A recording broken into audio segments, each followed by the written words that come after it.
ആലപ്പുഴ ജില്ലയിലെ ആദ്യത്തെ കക്കൂസ് മാലിന്യ ശുചീകരണ പ്ലാന്റ് ചേർത്തലയിലെ ആനതറവിളയിൽ ആരംഭിച്ചിരിക്കുകയാണ്.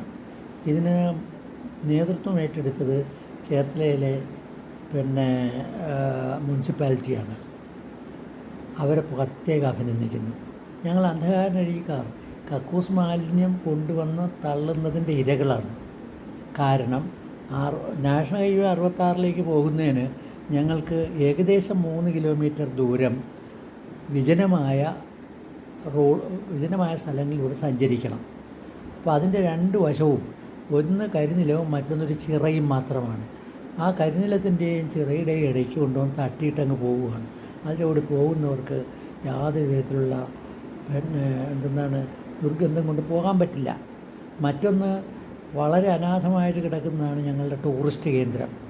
ആ ടൂറിസ്റ്റ് കേന്ദ്രത്തിൻ്റെ 2 സൈഡിലും അഴിമുഖം വരുന്ന അവസരത്തിൽ കൊണ്ടുവന്ന് ഇത് തട്ടിയിട്ട് പോവുകയാണ്. അവിടെ നിന്നും കൂടി ഞങ്ങൾക്ക് നടക്കാൻ വയ്യായിരുന്നു. ഇങ്ങനെ ഒന്ന് വന്നപ്പോൾ തീർച്ചയായും അത് കക്കൂസ് മാലിന്യം ശേഖരിക്കുന്ന ടാങ്കറുകൾ പ്രയോജനപ്പെടുത്തും എന്നുള്ള പ്രതീക്ഷയാണ് ഞങ്ങൾക്കുള്ളത്.